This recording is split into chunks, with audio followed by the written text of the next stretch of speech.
USA. Cyborg USA. They got the skills to pay the bills and help the president along the way. Cyborg USA. Cyborg USA. They got street smarts and lots of hearts and they made it robotic ways. They all died in a train crash and their bodies were torn apart. Resurrected by Hunter Rick. Now they are a brand new start. Yeah, Cyborg USA. Cyborg USA. They got the skills to pay the bills. They do what we kill and they made it good. USA, USA, USA. Don't forget to call your dad because today's Father's Day, but don't do it yet because he wouldn't want you to miss a minute of the Splendopia Hour live, the best showcase of independent comic book projects, period. 2 big guests today for our Father's Day show. First up, we've got Richard Embry, who's going to tell us all about his project, The Last Goodbye. Then somebody check Dad's pacemaker because we'll be speaking with Orgasm Girl. Well, actually, her creator, Trisha Kafari, you know her as Dan fan. Me, I'm like George Michael, just here to be your father figure. But let's bring it over to the host of our show, proud father of 2 boys. But don't worry, ladies, he'll still be your daddy. Bring him in. It's Robert C. Casey. That's partly true. You like that one? Hail Rob. Yeah, I do like that one. I like that one. Happy Father's Day to me. Happy Father's Day to our guest on the stream. I know he's also a father. We've dragged him away from his family. I'm sure he's miserable about it. Cruelly. I want to hear about it. I don't mind that much getting away from my family every once in a while. You always manage to find your way outside the Splendopia studios to broadcast. Oh yeah, it's another beautiful day at Splendopia Studios. Oh, there we go. I was looking for I have this lineup of videos. Oh, excellent. And I'm gonna kind of refresh this one. And this is going to be this guy's teaser for his book. So let's bring him in. Let's bring him in right away, and then we. Richard Embry, the creator of The Last Goodbye. Hey, gentlemen, how you guys doing? Happy Father's Day to you guys and everyone watching the stream. You know, yeah, man. Thank you. Thanks for coming on. Yeah. I mean, I got away from the kids a little bit today, but I'll probably go see them a little bit later. And you know, we all got to do our dad duties. You know, they make you breakfast in bed or what, Richard? I hope not. My kids are young; they're 2 and 1. So if they made me breakfast, I wouldn't eat it. I wouldn't trust it. Yeah, that's good. You're making. You guys got me cards. They got the like Star Wars card from Felix. You know. Oh, nice. The Batman card from Teddy. Here we go. There it is. There it is. He should have given you Cyborg USA Father's Day cards, Rob. Well, you know, those are not in production yet. So maybe next year. Maybe next Father's Day. Let's start the campaign today. Well, let's. You know, I don't know that much about this project, Richard, and I want to have you introduce it. I also want to watch the video. It doesn't answer a whole lot of questions, but do you want to watch the video first? Yeah, we could do it. This is the teaser. I actually have a trailer, and this is the teaser. The trailer is on Twitter. When I go live with the campaign, I'll put the trailer on. I should put the trailer on here. That would make more sense, but I'm a rookie, so you know it's all a learning process. So every day's a school day, Richard. Can you put it up in the comments?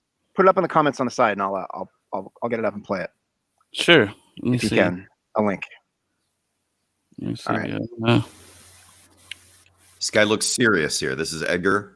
Yes, sir. How far will he go for redemption?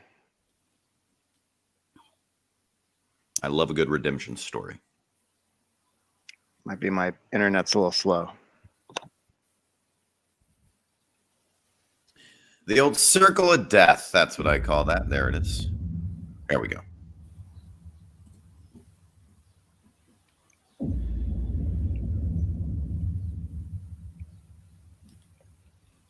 Wait a minute. I dig that effect on the credits, how it's like kind of scratchy looking. Mm-hmm. That makes sense, Rob? Yes. Yeah, I wanted to give it like a rough feel of you know, I mean it's a crime noir street tale about redemption.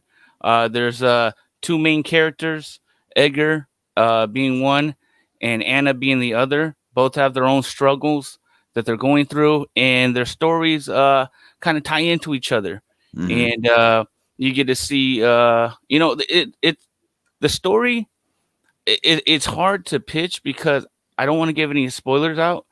I want you to just enjoy it, you know. So Sure. I kind of just set it up, and then you enjoy it from there. And yeah, you know, it's just a 32-page comic book, full color. I actually the story behind this too is this was like the first comic that I ever wrote. When I sat down, I was like, you know what, I want to be a creator. I came up with this script, so I wrote this, and then I went out and I found Brian Brenly. I found him on a site called Pencil Jack. I mean, that's how far that goes back. Like it was Pencil Jack, and I think Digital Webbing is the only places where you can go and find artists. So I actually found him on Pencil Jack. We agreed to a price. You know, started production on it, and then his wife got ill. And so he told me, he's like, hey man, I got to step away. I will finish it, but not right now. So I'm like, man, family's first, man. Do what you got to do. So then he, you know, he comes back later once his wife is more healthy, and you know, thank God for that. And he's like, I'm ready to finish the product, you know. And I'm like, hey, I don't have the finances right now, so we're gonna have to put a hold on it. And so by the time I did get the finances, he was already doing other stuff, and then I went and did a couple more projects and then came back to it. So I did complete this. The artwork's done, and I released it as a black and white.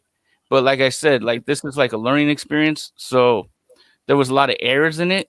And, you know, I really liked this story. So I wanted to give it the treatment that it deserved. So now I'm bringing it out. Like I did the lettering in the first one, which now I'm going out and getting a professional letterer. And I got a colorist, Brian Magny, and he's on the project. Dude, that dude is amazing. He's out of the Philippines. He turns pages around in like 24 hours. That guy's a machine, you know? Awesome. And yeah, so now I'm bringing it out with, you know, full color, correct lettering. And I've had, you know, I've finished other comics before and brought them out, and every one I learn and I get better and better. So this is going to be the best comic to date that I've brought out. You know, well, this it sounds like it's like a labor of love, and this is like you said, your first comic idea. So you want to like kind of go back and revisit it and like kind of George Lucas it up, I guess. Right? Yeah, I mean it's a redemption for me as well. Like I get to go back and really give it the proper treatment that it deserves, because Brian's an awesome artist and he deserves to have that, you know, art be have the best colors I can get, have the best letterist on it, you know. Sure. So that you know. Well, yeah. What's your plan? So when is the launch date, and what are you guys going to be offering when it goes live? Like, I'm trying to knock it out like mid-July. What the holdup is I'm trying to get the postage down to the least amount I can get it, because I know people are already paying quite a price for you know, individual comics, especially like, you know, creator-owned comics. And then they have to pay the mailing on that. So I'm trying to find a way to get the cheapest postage available. So as far as like tiers and stuff, every comic or every purchase is going to come with like 3 stickers. Well, I shouldn't say like, but will come with 3 stickers. Okay. And then I'll have a variant cover. And then we have t-shirts. And then also like the premier, I guess, tier would be a custom cover. So basically anything you want Brian to draw, he's going to draw it and get it to you. And that will be like a one, you know, like if you want to do like, I don't know, Edgar wearing a Cyber Frog or a Cyber USA, you know, Cyborg USA.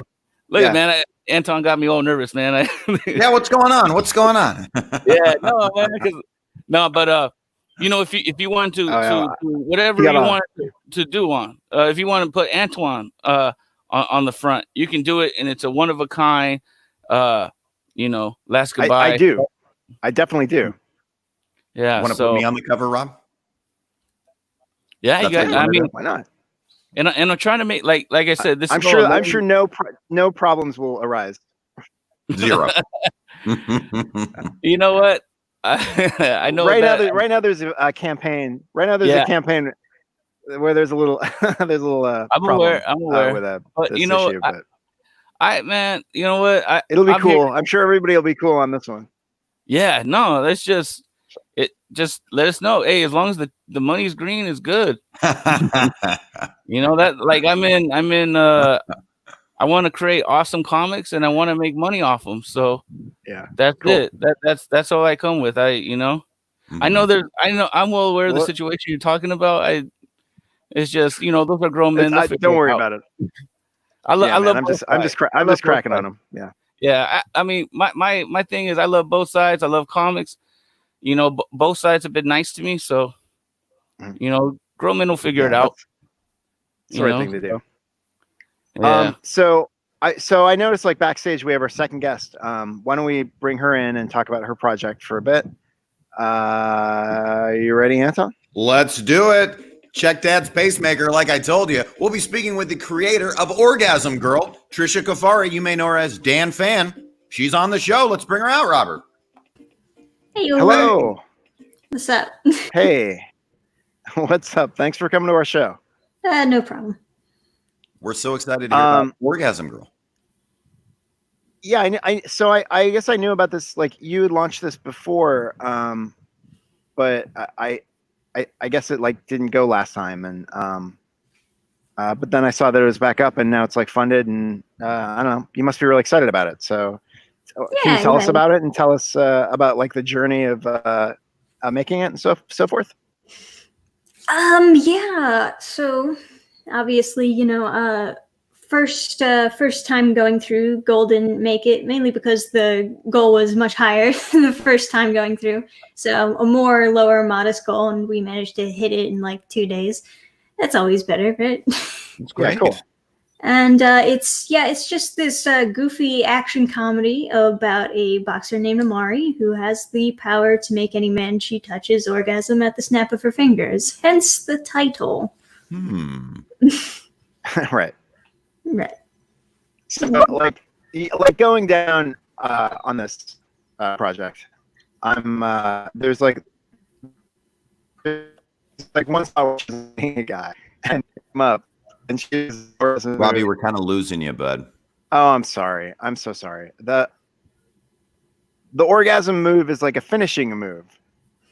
Yes, classic Omoira mo Shinderu. Yeah, I think that's it's very funny. I don't know, it's a funny angle on it. Mm-hmm. Right. You know what I'm saying, Anton? Yeah, I mean, she pick it up? She just snaps her fingers, right? Or it's a literal touch. You have to touch the person. Yeah, you gotta touch them first. Touch them and then snap. Orgasming right there. Oh, there it is, right there. But she's already basically kicked. She's already kicked his ass, basically. Yeah. That's what I love about it. And then she makes an orgasm. Yeah, right. I don't know. Tell us more, Dan Fan. Well, let's watch the video, Rob. Was there a little video? There is a little video. I can play it. Hang on. We like to watch the video. Yep. It's in black and white, Dan Fan, or the comics in color, though? It'll be in color. Okay.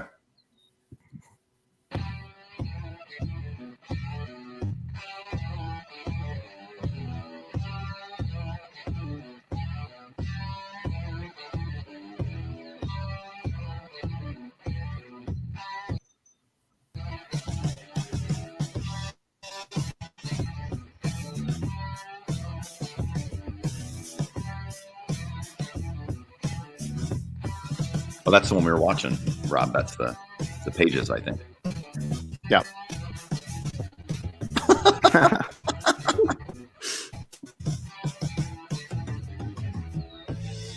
That is an ugly O face. Well, I thought this would be a fun project for you, Anton. I thought you would enjoy it. I love this project. Let's see your O face, Rob. You don't want to see my O face. Let's see your O face. What was the? It would be like this. It would be a little laggy, like this, a little staticky. You lose your service, Rob. Rob Casey, everybody. The worst service, the worst Wi-Fi. Or is that his O-face? That could be his O-face, actually, Richard. And he's just stuck like that for years. Yeah. Well. So, Dan Fan, this was your second comic, or your second go with Orgasm Girl? Yeah, it's a second go with the same comic. Basically, just for the people who really wanted it and begged me to try it again for a different Indiegogo campaign. Yeah. How long has this character been percolating up in the noodle there? Probably for like a year and a half now. Oh, yeah. It's been a while. Yeah. Well, that's what's great about Indiegogo and these comic book platforms now. You can really put pencil to paper and have your dreams, your stories be told in ways that weren't possible 10 years ago, 5 years ago. Yeah, it's pretty nice. Yeah, I think that's great. Richard, same deal, right? This is your first project as well? This would be my first Indiegogo. Okay. I've actually been doing comics for quite a bit, on a lower scale. Like like pressing up like 50, taking them to WonderCon. I did a comic called The Port. Mm-hmm. It was like a street crime kind of The Wire meets I don't know, like how was I pitching? It's been so long since I pitched that. Right. But I had a pitch that was doing very well. Like I met this guy at WonderCon. His name was Dale Wilson, and he's like, "Tell me a little bit about your book." And he sat right there and worked a pitch with me. And I forgot what the pitch was, but it was when I was using it, like I would sell like 1 out of 5 every time I read it. So that was pretty good.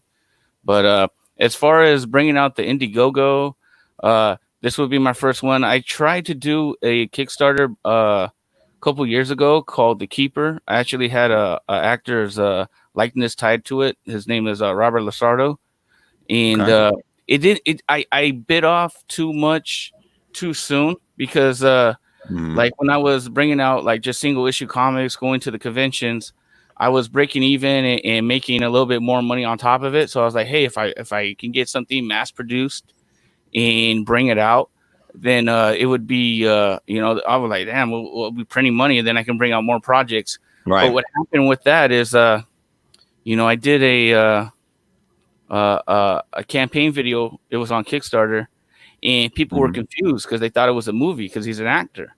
And so with that, they're like, it was, I didn't get a comic book fan base behind it. I had an actors fan base that are willing to pitch in for a movie, but they're like, a comic. What is this? I movie. So it kind of confused it, and I ended up losing a lot of money on it. So so I had to, and then after that I had kids, and then now I'm in a better. Ended up losing a lot of money on that too. Oh yeah. Well, I mean, that's actually, that's more like an investment. That makes me happy. My kids make me happy. Like seeing a project fail and losing money on it. That's at least my kids are cute. I can be like, man, I did a show for it. But. Hey guys, so I obviously got booted off. But I'm here. You can see me now. I've got Orgasm Girl back up, and I just wanted to go through like all the tiers and everything. Yeah, we were just chatting, Robert. If you want. No, I know. Thank you for covering for me. I appreciate it. Yeah, I love looking at the tiers here. Yeah. So, do you want to talk about these, Dan Fan, or it looks like you have a signed copy, a pin-up poster? Yep. And then there was the special comics that I draw on, and there was some original art, and they went pretty quickly. So, Dan Fan, you are the artist on this? You did the art on this project? I'm not the artist on the comic, but I do doodles. Okay. Yeah, like I did my icon that you see. Oh, okay, cool, cute. Is that supposed to look like you, or is that a different character? No, it's me. That's you. Does she have any superpowers? Does she have any superpowers? Who? You. No. No. Well, that's a shame. This is her fan art that she drew. Okay, gotcha. I think, right? That's what that Yeah, means. yeah. And then I like this other one, a crossover many suggested. You know who this character is, Anton? No, I have no idea. That's like the Trey Parker and Matt Stone movie Orgasmo. He has of course. He has a similar power. Of course. Yeah. What he makes women orgasm. I think he just makes everybody orgasm, doesn't he? Or I don't remember. He has a gun. I don't. Yeah, it's like a orgasm gun. I haven't seen it since college, and he's like a porn star too. He's a porn star. Or yeah, it just shreds people apart. You know. Right. Remember basketball? I love. We could use some basketball now. We could bring America together. Yeah. All right. Well, anyway. I mean, we can't agree on anything. Can we at least agree on playing a good old game of basketball? Are you a big fan of basketball, Dan fan? Sure. Yeah. You know that movie, Dan fan? That's what I figured. No. Well, cool. How about Team America? What's that other one? Team America, World Police. Yeah. All right. Classic. That one. That one. No. What got you into comics? I know you have like a YouTube. You have a YouTube channel, right? Where you talk about comics. I think I've seen it. Yeah, I've been working on comics on the side and kind of doing web comics here and there, but it'd be nice to get something printed and start doing projects with other artists who could probably do a better style than me. I see. Well, I love the style of Orgasm Girl of this comic. I do too. I think it looks great. I think it's a really fun concept, and it's it's cool that you were able to get back out and find another way to get it funded. Yeah. You know who the art reminds me of, Rob, is Joe King, the twisted take on the Texas Life Slaughter Squad. You know? Yeah. Okay. All right. Do you agree? Yeah. I was going to talk about his. Blog. I don't know. Maybe. Maybe. I'm not too sure about it. You say so. I mean, I don't know. People see different things. I was gonna call him up just to call it out because his campaign is doing pretty well. He's up to $3,200. Well, his is a little more cartoony. Yeah. Still that kind of like. Rich, are you familiar with this project? I seen it on Twitter. This guy's a fun guy. He's a he's like an animator, and yep. So I was gonna pop that one up. There isn't there. Oh, go ahead. Oh no, I said I've been seeing it a lot more, so I think he's gaining support. That's how usually you start seeing a lot of tweets about certain projects. And then they start that dollar sign starts going up and the support keeps going up. So it's getting that momentum. So yeah, hopefully I hope so. Yeah. What do you think, Rob? What are some ways that you think I can get momentum to with the last goodbye? I mean, it's a good question. I think you have to get out and talk to as many people as you can, and like you said, kind of retweet and be on social media. I mean, the advice that I was given is like to be on different, parts of social media. I'll at certain points of the day when people are on it, and just remind them about your project and try to hook them on, what it is that they, why they need to buy it. So, yeah.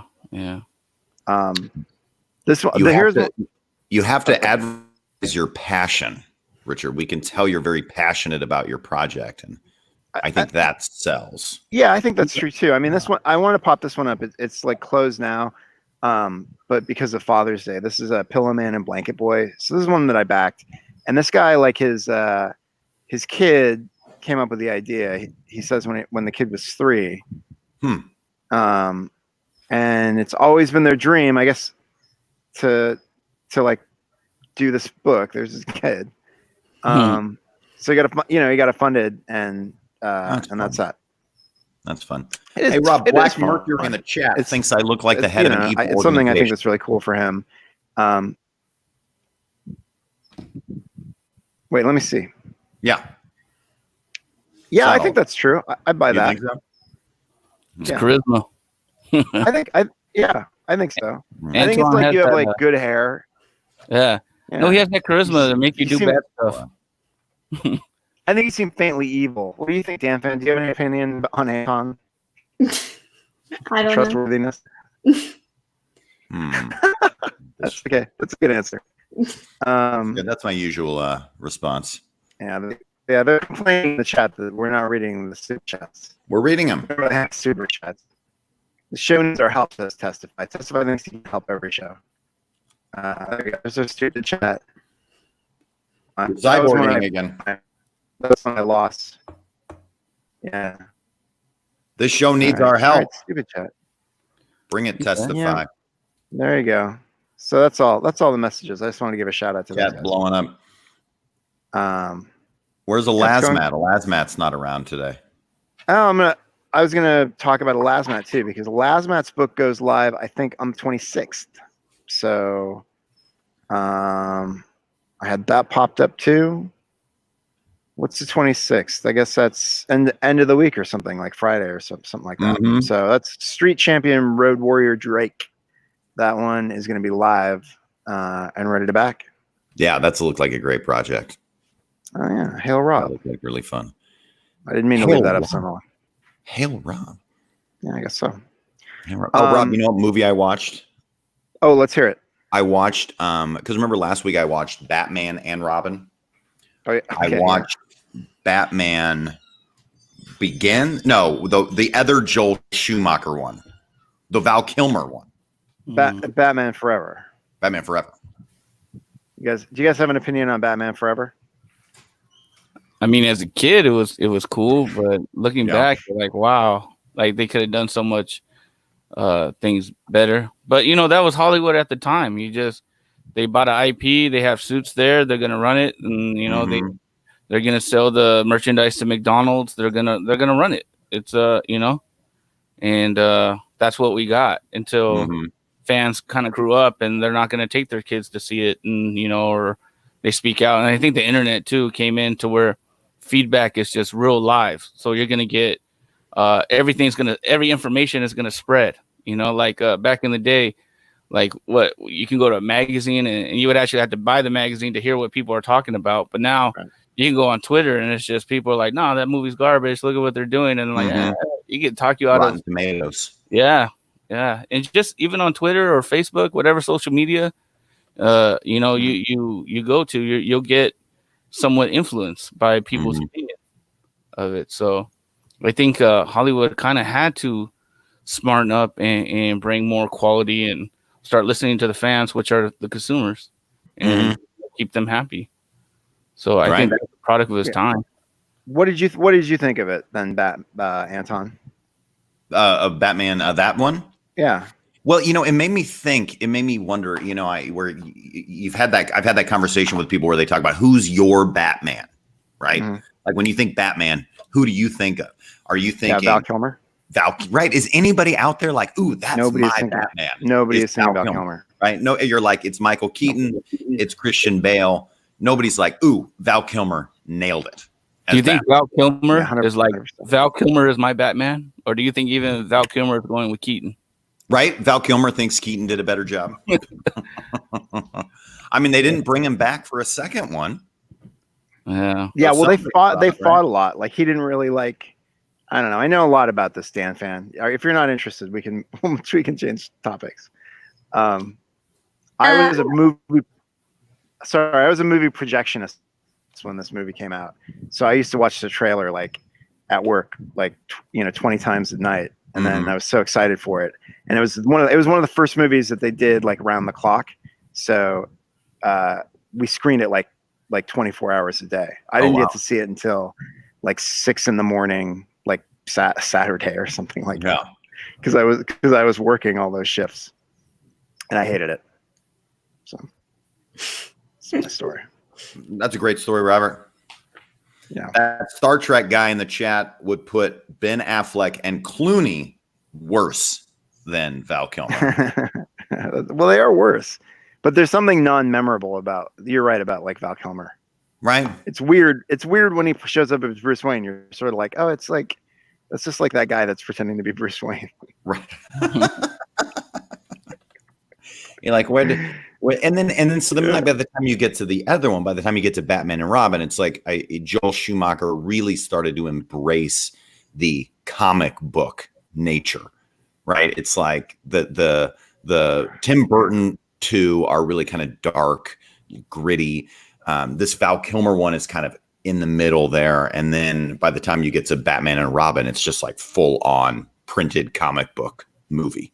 Basically. Well, he was giving all the actors weird direction. He was like having like Tommy Lee Jones like match Jim Carrey's intensity, which Tommy Lee Jones didn't want to do. Right. And Val Kilmer is doing like something altogether different, which he didn't like. You know, right. So it's a clusterfuck. Jim Carrey, fantastic in that movie. Yes, he sort of is. He's fantastic in hindsight. What about if instead of talking about 20-year-old movies, what if I just show one more? Sorry. I also watched Silence of the Lambs. Yeah, I want to show one more project. This is SOS Onslaught graphic novel, because we wanted to have this guy on, but he couldn't come on. We do a show on Sunday. It looks like they just closed the campaign, but it's still in demand. So he raised about $3,500. Yeah, I have the issue one of it, and I haven't read it yet. But everybody really enjoys it and says it's one of their favorite like indie books that they got recently. So that guy looks spooky. Give a shout out to that. Yeah, I agree. Do you think Orgasm Girl could give that guy an orgasm? Probably. Was she give? Does she have limitations in that area, or is she? Is it not explored yet? I think the only limitation like a purple man that it's male. Okay. Okay. Has to be a guy. That's interesting. Okay. What if he's just not into it? What if he's really tired? Well, then it sucks to be him. It's true. Or it's the best, right? If you're like, I've had a couple too much to drink, you're like, it's not going to happen. Orgasm Girl shows up. Anton's had them all kinds of ways. Orgasms? Yeah, that's what I'm saying. Oh, okay. Usually they always end up the same, though. The journey may be different, right? But the destination is always the same. Do you want? What about asking these guys one last question, and then we can, call it an hour. Let them go. Well, I had so much fun. We had so much fun, huh?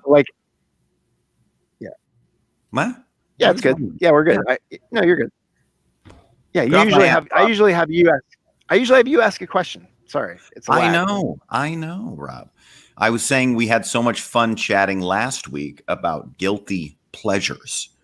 I thought that was such a fun conversation we had with everybody last week. I'd love to discuss that with these two. Like what's a movie? What's a TV show you enjoy that you don't really like to tell your friends about? You know, like, are you watching NCIS when no one's watching, Dan Fan? No. Jag or something, right? Or what's that show my dad used to always watch? Law and Order or something. My guilty pleasure is the Joel Schumacher Batman movies. I don't know. I guess I like harem anime. Hair? What's that? What's that, Dan Fan? Harem anime. It's like the type of anime where there's a main character and everyone falls in love with the main character. Oh. She's saying a harem anime. Harem anime. Yeah. I've never heard of that. That reminds me the book Super Harem by Matt Wenger is another indie book that I was going to highlight this week, right. Because it's shipping out right now. Yeah, that's about a guy whenever he has sex with a woman, he gives her superpowers. That's a crossover episode with Orgasm. Could be, yeah. It's a good match. You got those two together.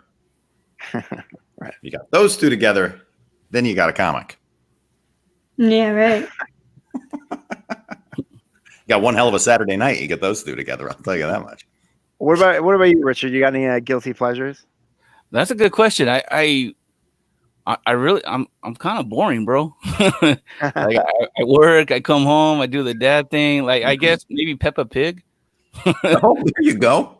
Like I like watching that with my daughter. That sounds like such a lame ass answer, but I'm just, like I'm trying to think like what else? No, nothing that's like nothing I can think of. Yeah. Mine might be Wheel of Fortune. Really? Because I like my kids watch Wheel of Fortune every night. And I'm like, love the Wheel of Fortune. I'm like, oh man, I might as well watch it if they're watching it. Yeah, it hasn't changed in 50 years. Yeah, it's exactly the same. Vanna, they don't go through the rooms. Yeah, and she doesn't even touch them. She doesn't even spin the letters anymore. No. Testify HD. I haven't had any Coca-Colas. Don't touch the stuff. Acid on the teeth. No good. Acid on the teeth. Oh, did you see that? I sent you a picture of the Aperol Spritz place. You got to come out and visit me. Anton. Oh, okay, yeah, definitely. Yeah, Anton right loves Aperol Spritzes. I do love an Aperol Spritz. Well, guys, I think we're going to wrap up the show. Thanks for coming on and talking about your projects. I hope we get good support for them, and I hope you guys had a good time with us today. Mm-hmm. Cool. Anton usually plays a song out, so I'm going to let him play a song out. A great show. 2 great guests. We told you. Another good one. Thanks a lot, Richard, for telling us all about The Last Goodbye. It looks like a really good project. And cool. Dan Fan, Orgasm Girl. That was a fun time. Thank you all. On behalf of Rob Casey, I'm Anton Belvedere. We've always got to ask you, who has more fun than we do? Nobody. We'll see you next time on the Splendopia Hour live.